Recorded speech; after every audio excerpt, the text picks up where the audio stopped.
Good morning and good afternoon, everyone. Welcome to Tata Literature Live, the 11th annual Mumbai International Litfest and the first one to be completely digital, co-sponsored by Tata Steel and Tata Projects. This session is presented by NCPA. An actor is someone who's often only at the final layer of a performance project, be it on stage or on screen. Theirs is the face we see, theirs is the voice we hear, at the culminating point of all the creative choices and decisions made on paper and backstage. To tell us all about it, an actor's reliance and indulgence with the written word, often written specifically for the given actor, I'd like to introduce actress and Arsenal fan who's also passionate about Dickens, Palestine and Western classical music, Miriam Margolyes. Joining her for a conversation will be the leading British theatre director and current head of theatre and film at National Centre for Performing Arts, Mumbai, Bruce Guthrie. The conversation will be followed by a Q&A segment with the audience, so do send in your questions or responses via the comment box of your viewing platform, even during the conversation. Dear audience, please join me in welcoming Miriam Margolyes and Bruce Guthrie onto the screen. Hello, good afternoon here in Mumbai, and Miriam, good morning to you. Where are you and how have you been during this very unusual time? Hi Bruce, well I'm in Tuscany in a little village called Montesi, which is near Siena, and we've just had the olive harvest here. Wow, okay, great. And how's the weather there at the moment? It's cold but bright, and that will do. I can deal with that. Fair enough. Great.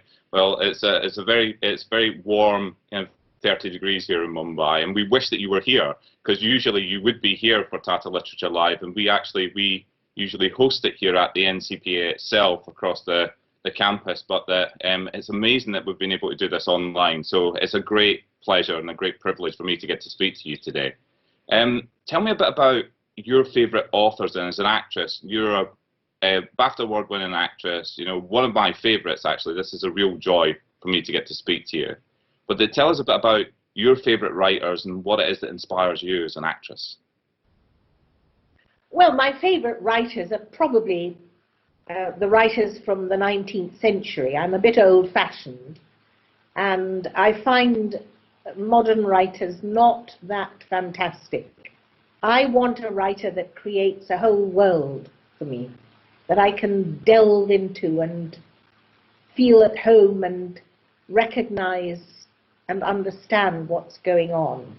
So I don't like anything like science fiction or fantasy.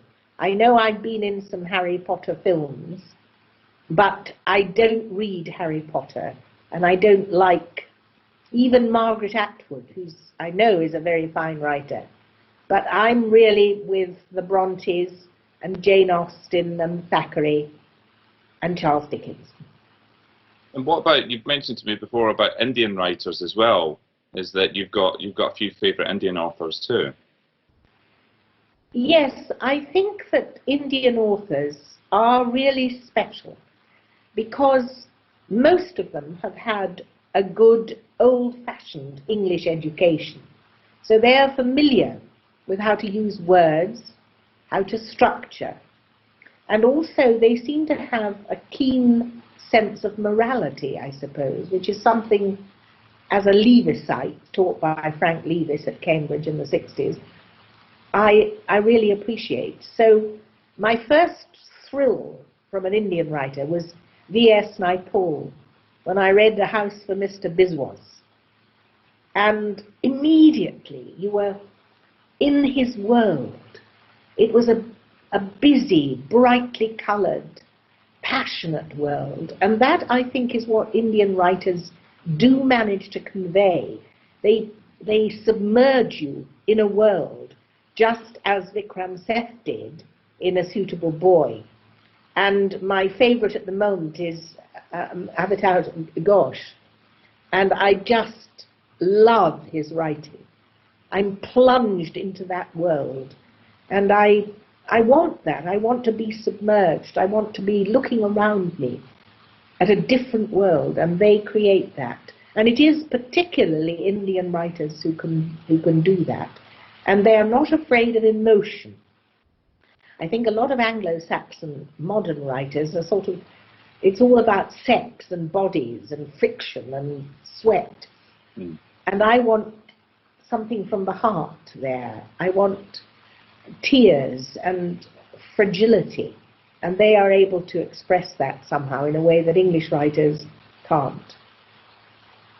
Fantastic. I mean, how did you start as an actress? So where did that come from? How did you realise that that was what you wanted to do? Well, I think that I was born a show-off. I came kind of pirouetting out of the womb. Look at me, everybody. I've got lots of black hair, which I did in those days. I think it's a temperamental thing. I've always enjoyed an audience. I've always loved making people get a response. It's almost a need thing. I need to feel that I am having some sort of impact on people. And in the theatre, you can do that. You can feel your impact.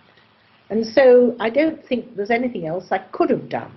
I can't do maths or science, so I couldn't have been a doctor like my father was. I don't think there's anything else I could have done. So it's jolly lucky that I became an actress. Yeah, well, you've created so many amazing characters over the years, both on TV and film and on radio. What's the start of your process? Where does it come from? First of all, you have to look at the script. You have to embed yourself in the words that you're given. And of course, like every actress, I like a story that means that there's a change from the beginning to the end, that you don't end up the same as you started, that you can, something has happened during the course of the play or the film that has changed you, and that's very exciting when that happens. So first of all, I go to the words, and then to find the character, it's a kind of curious amalgam of what the writer has created and what you are yourself, because you can only build with the bricks that you've been given. So, you know, I have a certain kind of character, and because I'm Jewish, emotion is very close to me. I think it's just a Mediterranean characteristic. I don't have to delve for emotion. I can find it easily, and I can turn on a sixpence from anger to joy. And that's quite a useful thing. And I try to, when I'm rehearsing, which is the most fun of all, that's the best bit, really. It's even better than performing, because you're creating as you go, and the people you're working with are giving you so much, so you are reacting to them, and that's how characters get to be, how they evolve. So I think that I'm just a natural performer, and if I'm lucky, I've learnt a bit on the way, and I listen and I watch, and that's how characters are made. Well, a gift for performing, but also a gift for accents as well, if I may say. I mean, you know, you seem to be so versatile with accents. Is that something that you just grew up doing and that you kind of honed that skill, or is that something that just comes naturally to you? I think it comes naturally, and also my father was from the same country that you come from. He was a Scot. So from a very early age, I was very familiar with a Scottish accent. I heard it from my father. And you get that into your soul. It gets right into you. You don't have to search for it. It's there. And the other part of my upbringing was being Jewish. And that has its own background and culture, which you absorb. You know, sometimes I feel quite sorry for people who are just English, because what have they got? What can they hear? And if they're lucky, they come from somewhere up north, because this is the most nice thing, the most thrilling thing about being English, is that if you go from one end of England to the other, people sound completely different. And when you go up north, which is where the Brontes come from, you've got a completely different sound and a different way of making words. And you can't help being gathered by it. It's important. And we have many, many accents. We have country accents. You know, when people talk like that, they're from the country. Now, I was born in Oxford, so my accent like that is an Oxford accent. And I remember my father's patients coming to see him, and they would say, when they left, they'd say, "Bye-bye, doctor, bye-bye, doctor." And some music there, you see, whereas posh people, that's, you know, smart people, they would say, "Oh, goodbye, goodbye, goodbye," like that. I'm just going to blow the nose. No charge, no extra charge for that. And that's the magic of being able to hear all those different sounds in people. I love it. There's such a fantastic emotional connection with accent as well, isn't it? Because it's very much, it's nurtured, not natured. You learn to speak, you learn accents from sounds around about you, but there are certain accents that are more emotive than others, and would you say that's the case as well? You find it easier to access emotion through different accents? I think I love to hear an Irish accent. You know, we have a very difficult relationship with the Irish, we the English, because they've been very badly treated. But the Irish have a kind of enthusiasm about it, and it comes from the original Gaelic that they talk. And I was very fond of a writer called Maeve Binchy, and you know, she never finished a sentence. She would immediately start on a story, and she'd say, "Oh, you know, the other day I was walking down the street, and, well, you know the street I mean, in Plunkett Street in Dublin. Well, now, it's a lovely street with all kinds of shops. Are you a great shopper yourself?"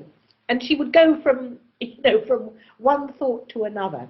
And it's just, in those kind of phrases is how you build a character. She was already a character. Maeve Binchy, M-A-E-V-E, Binchy, and she wrote very beautiful books too. She created a world. But the thing about the English voice is that it gives you two things. It gives you the region where you come from, where the character comes from, and the class. And we are totally class-ridden. My voice, my normal speaking voice, is unfortunately what they call RP, received pronunciation. And it's very boring. And most people who have had reasonable education talk like me. But it's very boring to listen to. So when I want to make an impression on someone, I usually become Scottish, because that's the sound that I remember very well, and I can go into it without difficulty because that was the sound of my father. So I just do that without thinking. And the other voice that's very familiar to me is the Jewish one. When I was a little girl, it was just after the war, and also during the war, and people were escaping from the Nazis, and they came to England with the concentration camp number on their arm. I would see that. I never asked, what is it, what is it? But I hear those voices when I was a child, so I was absorbing them, you see.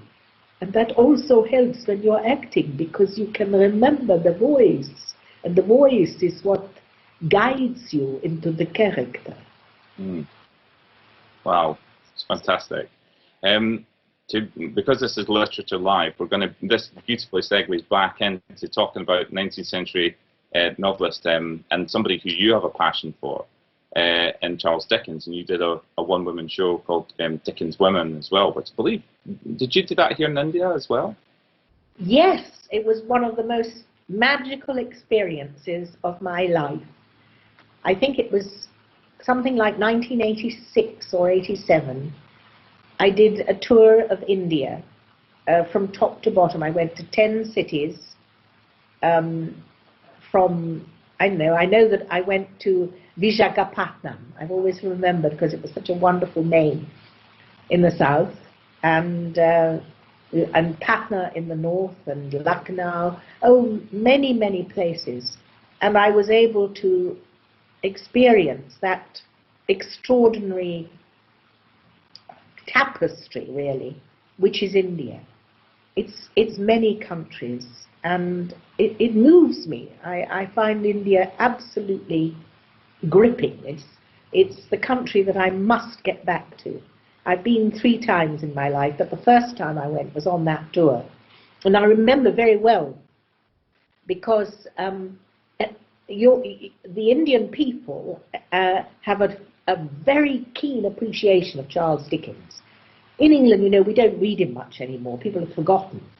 But in India, they do know him. And after I'd done my program, after I'd done the show, I had question and answers like we're going to do today. And I remember one woman got up and she said, "Where is Betsy Trotwood? You don't do Betsy Trotwood. I'm very disappointed." And I thought, well, I don't do Betsy Trotwood, because the people in the show that I did were all based on somebody that I could find in Dickens' life, that I could point to and say, this is that person, this is that person. But I couldn't find anyone for Betsy Trotwood, so I wasn't able to include her. But it was obviously a grievous mishap, and the people were disappointed because she must be one of the characters they like most. Yeah, do request. But on that subject of Q&A as well, is just that for everybody who's watching at home, is that if you're watching on Facebook, if you're watching on Twitter, if you're watching on YouTube, if you're watching on the Tata Literature Live website, please do send your questions in the comments section, and we will be coming on to a Q&A just a little bit later on. So if you have a question for Miriam, please do write it in the chat box, and that we will endeavour to answer as many as we possibly can. So just coming back to Charles Dickens and your experience here, do you think that he wrote women well? He wrote some women very well. And that, I think, was because his relationship with women was very complicated, as it is, I guess, for most men. But he was a passionate man who had married, I think, unsuccessfully, finally. He was very much in love when he was young with a woman called Maria Beadnell, who was a little darting thing.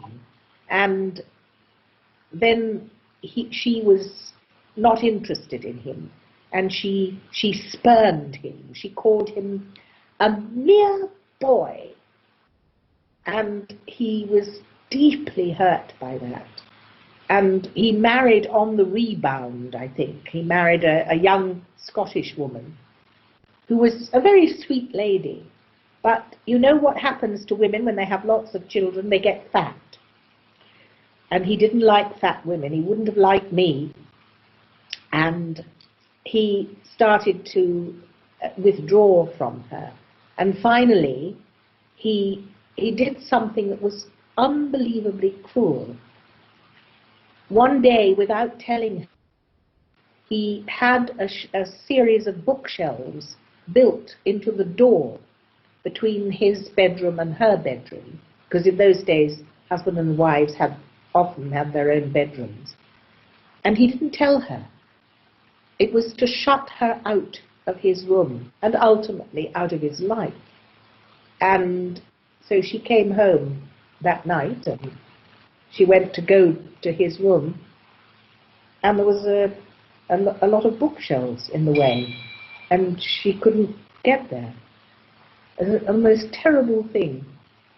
And he was like that. He was capable of great cruelty and great love and tenderness, and very generous, because he gave a lot of money away, and he founded various charities, and he was a kind man, but in his heart he was, I think, twisted and bitter, and that was because of his relationship with his mother.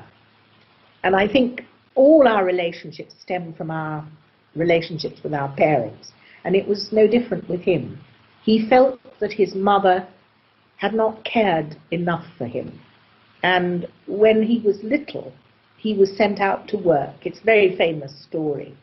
And he was sent to work in a blacking factory, whereas his sister, Fanny, was sent to the Royal Academy of Music because she was a gifted pianist.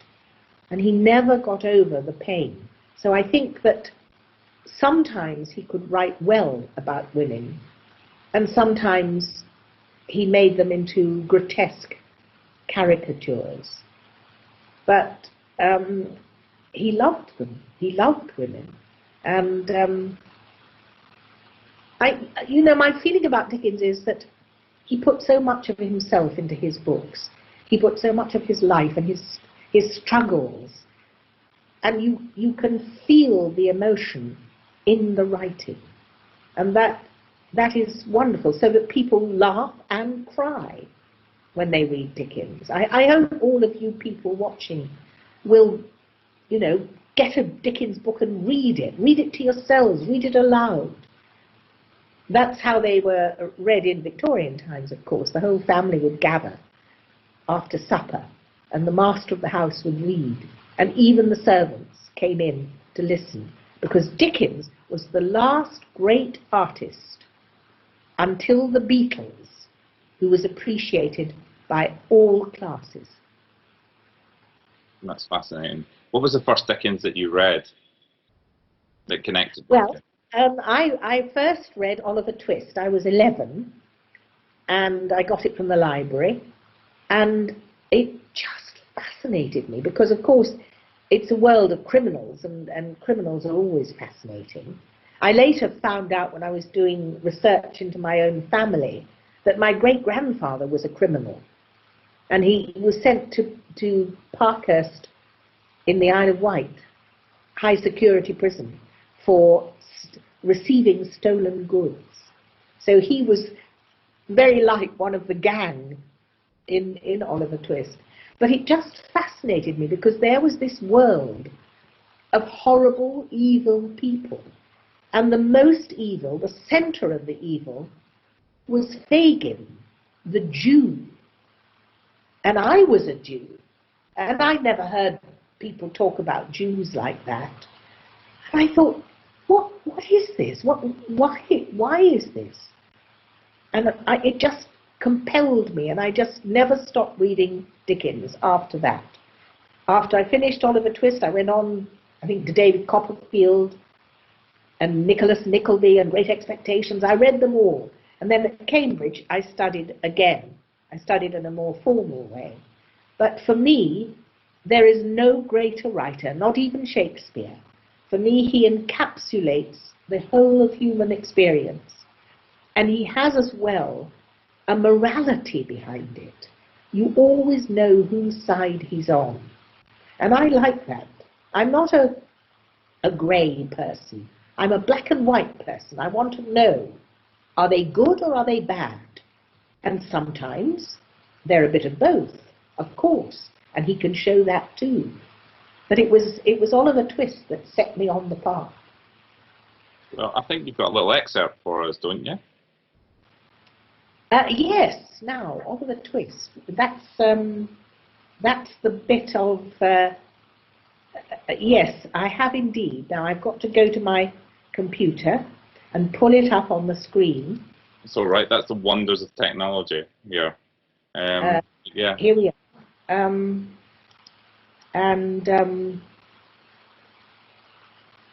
think we've got a little excerpt of Mr. Bumble and the Widow Corney. Yes. Will you? Well, most people know that the creature, the villain in a way of Oliver Twist is Mr. Bumble, and this is Mr. Bumble being being the lover, and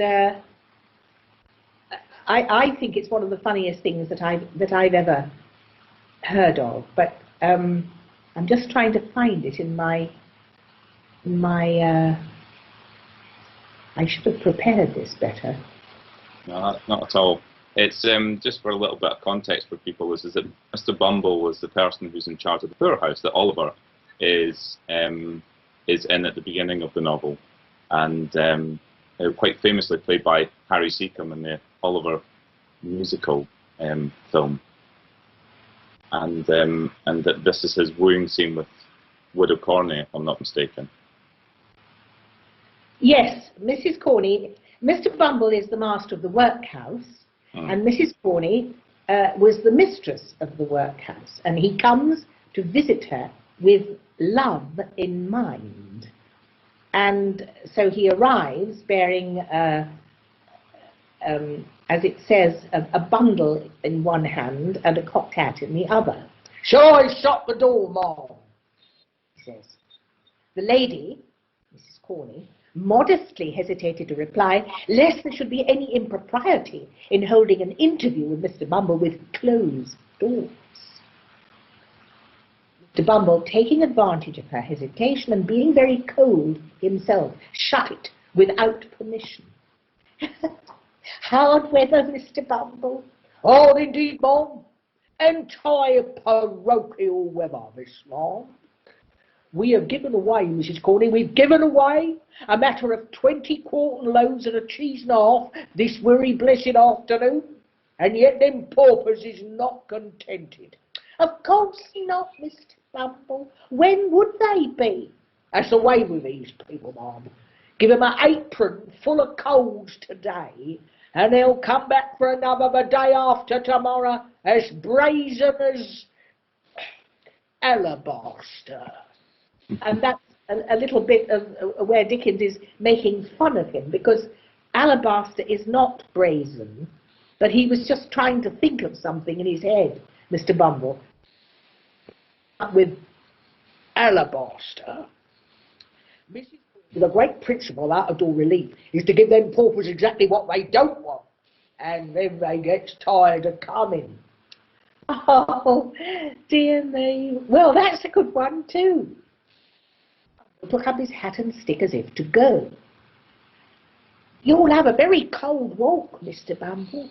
Oh, it blows, Ma'am. He'd have to cut one's ears off. The matron looked from the little kettle to the beadle, who was moving towards the door, and as the beadle coughed, preparatory to bidding her good night, bashfully inquired whether he wouldn't take a cup of tea. So instantaneously turned back his collar again, laid his hat and stick upon a chair, and drew another chair up to the table. As he slowly seated himself, he looked at the lady. Mrs. Corney applied herself to the task of making his tea. Sweet, Mr. Bumble? Very sweet indeed, Ma'am. He fixed his eyes on Mrs. Corney as he said this, and if ever a beadle looked tender, Mr. Bumble was that beadle at that moment.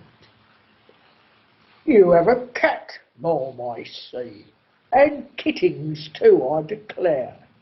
I'm so fond of them, Mr. Bumble, you can't think. They're so happy, so frolicsome, and so cheerful. They're quite companions for me. Very nice animals, Ma'am. So very domestic. Oh yes, and so fond of their home too, that it's quite a pleasure, I'm sure. So that continues for a bit, and then he gets another cup of tea. She asks him, do you want another cup of tea? And he says yes. He resigned his cup without another word, squeezed Mrs. Corney's little finger as she took it, and inflicting 2 open-handed slabs upon his lace waistcoat, gave a mighty sigh, and hitched his chair a very little morsel farther from the fire. It was a round table.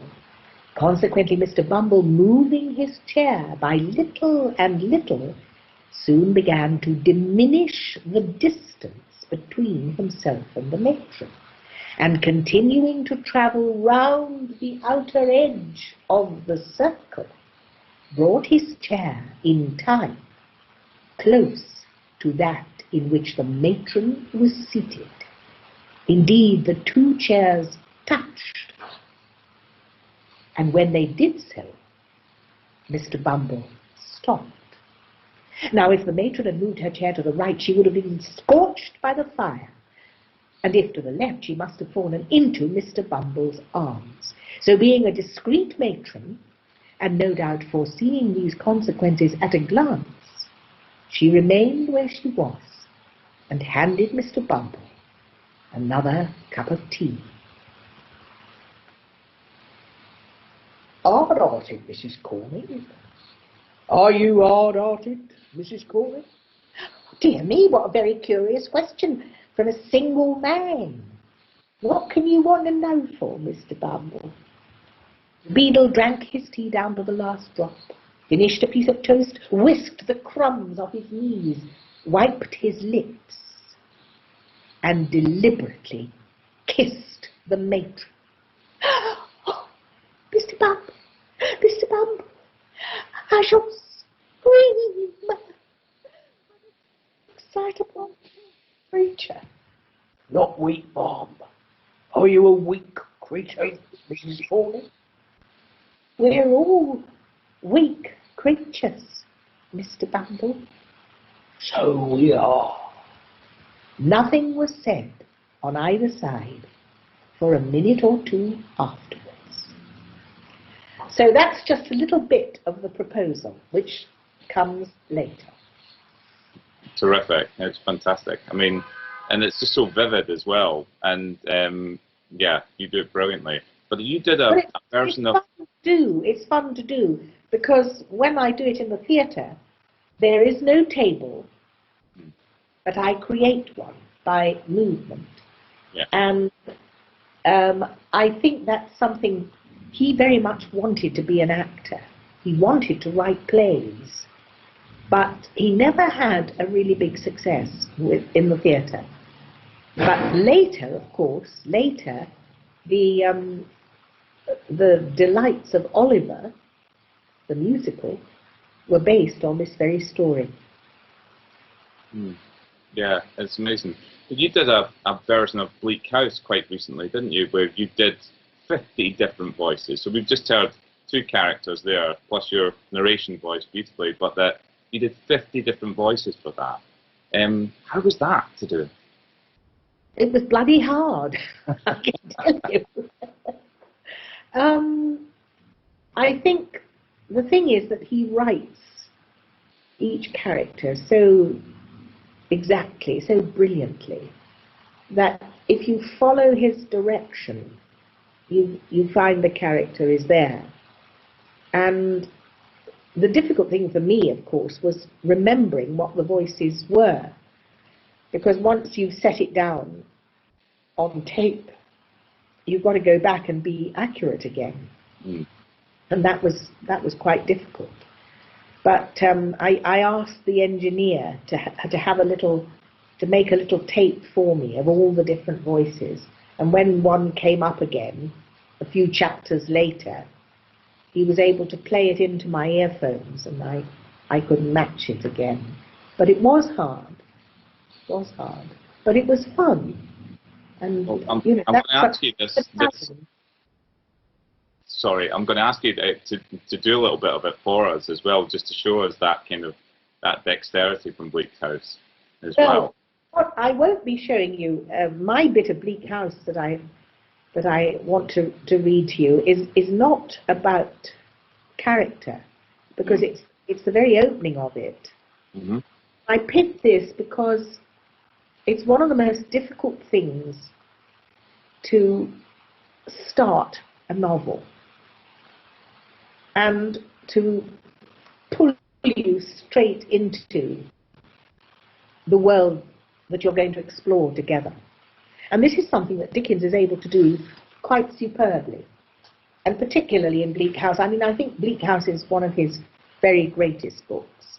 Yeah. I think there are three great novels: Bleak House, Great Expectations, and Little Dorrit.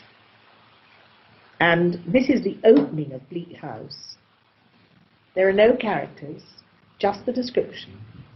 But the minute you start, you're there with him. And I'm going to have to read this to you, because I don't have any books with me. I don't bring any Dickens books with me, because I read them on computer. So we have chapter 1, In Chancery, London. Michaelmas term lately over, and the Lord Chancellor sitting in Lincoln Hall. Implacable November weather. As much mud in the streets as if the waters had been newly retired from the face of the earth. It would not be wonderful to meet a megalosaurus, 40 foot long or so, waddling like an elephantine lizard up Holborn Hill. Smoke lowering down from chimney pots, making a soft black drizzle with flakes of soot in it, as big as full-grown snowflakes, gone into mourning, one might imagine, for the sun. I must just tell you that long wailing sound was not me farting, but it's when the wind comes under the door, it makes that howling noise. It's quite Dickensian, actually. I thought you were doing some effects for us, but that's fine. It sounds like that, doesn't it? Dogs, undistinguishable in mire. Horses, scarcely better, splashed to their very blinkers. Foot passengers, jostling one another's umbrellas in a general infection of ill temper, and losing their foothold at street corners, where tens of thousands of other foot passengers have been slipping and sliding since the day broke, if this day ever broke, adding new deposits to the crust upon crust of mud, sticking at those points tenaciously to the pavement, and accumulating at compound interest. Fog everywhere. Fog up the river where it flows among greener aits and meadows. Fog down the river where it rolls defiled among the tears of shipping and the water's eye pollutions of a great and dirty city. Fog on the Essex marshes, fog on the Kentish heights, fog creeping into the cabooses of collier brigs, fog lying out on the yards and hovering in the rigging of great ships, fog drooping on the gunwales of barges and small boats, fog in the eyes and throats of ancient Greenwich pensioners wheezing by the fireside of their wards, fog in the stem and bowl of the afternoon pipe of the wrathful skipper down in his close cabin, fog cruelly pinching the toes and fingers of his shivering little prentice boy on deck. Chance people on the bridges, peeping over the parapets into a nether sky of fog, with fog all round them, as if they were up in a balloon and hanging in the misty clouds. Never can there come fog too thick. Never can there come mud and mire too deep to assort with the groping and floundering condition which this High Court of Chancery, most pestilent of hoary sinners, holds this day in the sight of heaven and earth. Wow! bloody good writing, that. Just fantastic, isn't it? And it's got a moral power, you see. Mm. That's what I love, because you come down to the High Court of Chancery, which is one of the focuses of the book, and you feel the detestation for the wasteful legal profession that Dickens felt. Most pestilent of hoary sinners. He really hated injustice, and he felt that the law did not provide justice. And you know what? It still doesn't. It's just fantastic. Wonderful, and thank you for that. We are heading towards the Q&A, so we're going to wrap up this portion of the discussion with one of your... I've talked too much. I'm No, sorry. not at all. Not at all. It's all fascinating and brilliant, and I could talk for hours, but and maybe we shall following this. But we were going to finish with an extract from Great Expectations before we head into the Q&A. One of your top 3 that you mentioned of the great novels, and so yeah, you have an excerpt from Great Expectations for us. Yes, it's one of my. It is really one of my favourite novels, and I think it contains some of the heartache that he felt. I mean, the difficulty is of finding it on my computer. This is because I don't have... why don't we go to the questions, and I'll come back and do it afterwards, because I just can't find it at the moment. It's going to take too long. It's just too difficult. Well, we have a question. Yeah, let's start with that, and then we can come back to, as you say, we can just round off maybe with Great Expectations. Then we can round off the entire thing with that. So, who's your favourite woman from Dickens? Oh, my favourite woman is Mrs. Gamp. She was based on a real character who was a nurse. And in those days, nurses and midwives and the people who laid out corpses were the same people. They did both jobs. And when they got a knock on the door, they never knew whether it was, whether they were going to have to lay out a corpse or deliver a baby. And as Dickens describes her, she had a face for all occasions. So, Mrs. Gamp, I haven't done Mrs. Gamp for you, have I? I didn't do Mrs. Gamp. Have I? I haven't done that yet.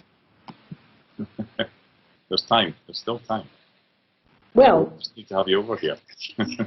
Mrs. Gamp, she hears a knock on the door. Is it Mrs. Perkins? Oh, by the way, she's drunk. She's someone who drinks, because all the midwives used to drink a drop of gin because it kept them going in the cold. So she's a bit unsteady. She hears a knock on the door, and she said, "Is it Mrs. Perkins?" "Oh, Mr. Wilkes." "Don't say it's you, Mr. Wilkes. And that poor Mrs. Wilkes with not even a pincushion ready. Don't say it's you, Mr. Wilkes." "Oh, so the gentleman's dead then, sir. Oh, more's the pity. But it's what we all must come to. It's as certain as being born. So we can't make our calculations as exact. Oh dear, oh dear." When Gamp was summoned to his long home, and I seen him lying in the hospital with a penny piece on each eye and his wooden leg under his left arm, I thought I should have fainted. But I bore up. If it weren't for the nerve a little sip of liquor gives me, I could never go through what I sometimes have to do. As I said to Mrs. Harris at the very last time as ever I acted in, which was a young person, "Mrs. Harris," I says, "leave the bottle on the chimney piece and don't ask me to take none." but let me put my lips to it. I'm so disposed, and I will do everything I've been engaged to do according to the best of my ability. That's Mrs. Gamp. Fantastic. Lovely. When we talk about rhythm of text, how do you as an actor approach rhythm of text? How do you find it? What an excellent question. I don't really know how to answer it. You just have to embed yourself in the text, go over and over and over it, and the rhythm becomes apparent. I mean, it's something, for example, that in that speech of Mrs. Gamp's, she says, "Don't ask me to take none, but let me put my lips to it when I'm so disposed." And he writes disposed with a G, so you know that she doesn't speak very well. She says, instead of saying dispose, which is what the word is that she's trying to say, she says disposed. So you know he's telling you how you ought to sound. Yeah, fantastic. Which leads on to a really interesting question as well from another actor who says that he has a tendency to cherish emphasising words, that there are particular words that they seem to love in Shakespeare, but don't understand how and why and when they go overboard with it. They feel that they have a tendency to go overboard with it. How do they check themselves? How do you know when you're given too much? Yes, that's about taste, which is something that you hope you have, and if you haven't, you develop it. It's just you have to feel it within you. You have to feel if you're going over the top. It's very easy to overact. And what it means is that you're thinking about the effect that your character is having on an audience rather than being inside the character and just expressing what the character is feeling. It's a very finely graded appreciation, because when we're on stage and in front of the camera, you have to be both outside and inside yourself. But being inside is always more important. And I think it's extremely... It makes some actors great and some not. And it's why, you know, Maggie Smith and Judi Dench are great, because they know when to pull back, when the words and the emotion are enough, and you don't have to lard it with your own grease. Yeah, fascinating. Great answer. Here's another question. We as viewers are waiting for you to appear in the Ms. Fisher series. Are roles like Aunt Prudence enjoyable for you, or do you find them routine? Oh no, it's great fun. I love doing this. I love Miss Fisher's murder mysteries. There aren't going to be any more. We've done, I think, 3 or 4 series, and it was huge fun. I loved it, and it was done in Australia with a wonderful actress. No, I loved it. It was sheer joy from start to finish. Essie Davis plays Miss Fisher, and she's brilliant. Every actress should have a look at that and learn how to take a role and make it your own. Fantastic. What about silences in text? How do you approach a silence in a text? A silence is an opportunity. Because on the whole, the silences are when you can be still. And stillness is an immensely powerful weapon in an actor's armory. If you are still, you are really inside your character. You're not demonstrating, you're not showing off. You're just there. And so the silence that comes with stillness can be one of the most powerful and effective ways of showing the audience who you are and what that moment means. Fantastic. Great answer. There's been tremendous questions today, and people do keep them coming. We've still got a few minutes more for Miriam to answer your questions if you put them in the chat on whatever platform it is that you are watching on. With regards to Dickens, and we've spoke about Dickens today and your passion for 19th century writing, great writing in that sense, really evocative stuff. Do you feel that there is a more diluted connection from the younger generation? Do you feel like that they aren't quite as knowledgeable or as available to Dickens? And if not, then how do we make them more available, more interested in it? I do think that the younger generation is lazy with regard to language. And I hope to be proved wrong.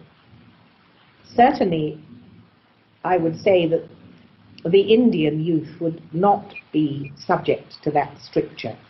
But in England, we've got stupider. And people don't want to read long sentences anymore. They find just words should be short, paragraphs short. And I think it's a great pity. You know, words are the currency of thought. And if we don't allow words their full value and explore them and use them and nourish them and cherish them in text, we are diminishing our mental capacities. So I feel very strongly that people have got to gird their loins, be brave, and pick up a thick book from the 19th century and read it. Because that's how you train your mind. And the novel had its absolute apogee in the 19th century. The novels we read now, many of them are brilliant, of course. But for me, the 19th century explored the society in which they lived and the morality which they lived through in a way that today we're just telling stories and we're not asking a moral reaction from it. They evoke tears and they evoke laughter, but do they evoke anger? Do they evoke a knowledge of the gap between what could be and what is? That's why I think that the 19th century novel is worth battling with. And I think that people have got to be braver in their reading choices. Terrific. That's a fantastic answer to that as well, and very appropriate for Tata Literature Live. I think that let's round off today's discussion then with a bit of great expectations if we've managed to cajole that out of your computer. I will. So this is a description of Miss Havisham and Pip and Estella when they meet again after many years. In an armchair with an elbow resting on the table and her head leaning on that hand, sat the strangest lady I have ever seen.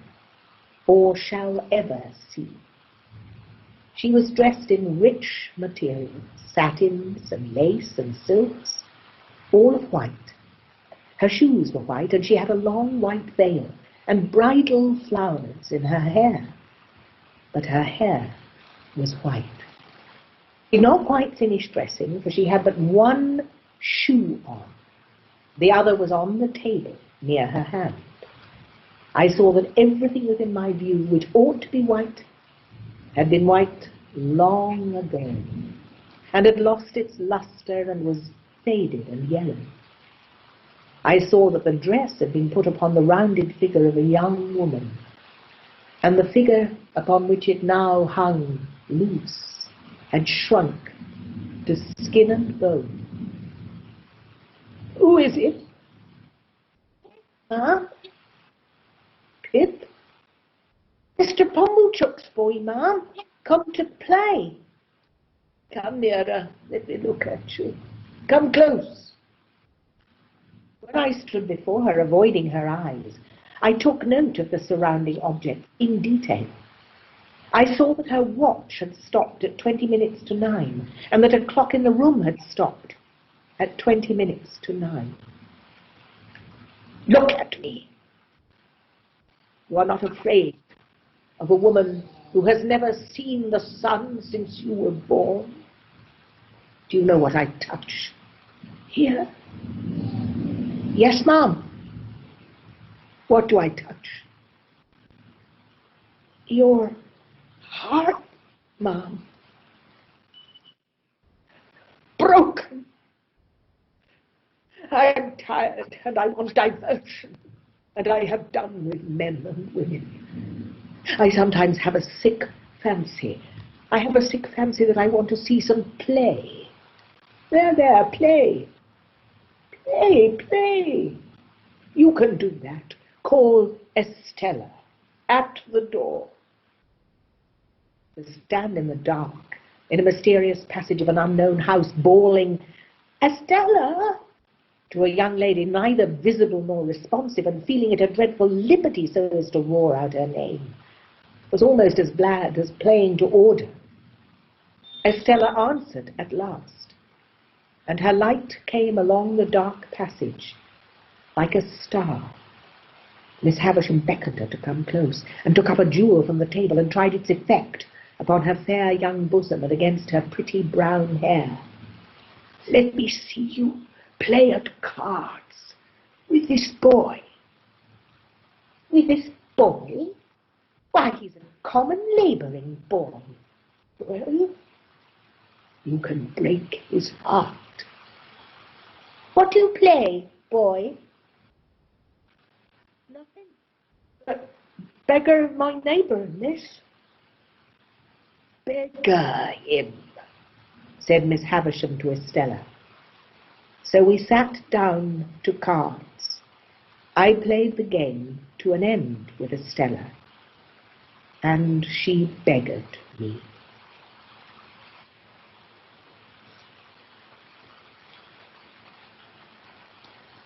That's it. That's wonderful. Miriam, thank you so much for being with us today. It's been an absolute pleasure talking to you about Dickens and about your love of words as currency. Yeah, it's a real thrill to get to meet you, and I thank you very much to everybody at home for all your wonderful questions as well. And thank you to the team at Tata Literature Live for all their support and what has been a fantastic festival online. Thank you. Thanks for having me. Thank you. Thank you so much, Miriam Margolyes and Bruce Guthrie, for that delightful conversation. Thank you so much. Dear audience, the next session you can hop into is Friends and Why We Need Them, beginning in the next 15 minutes. To know more about other sessions, debates, or book launches, you can check out the festival schedule at tatalitlife.in. This session was presented by NCPA. We hope you enjoyed this conversation. Thank you for being with us at Tata Literature Live. Have a wonderful day.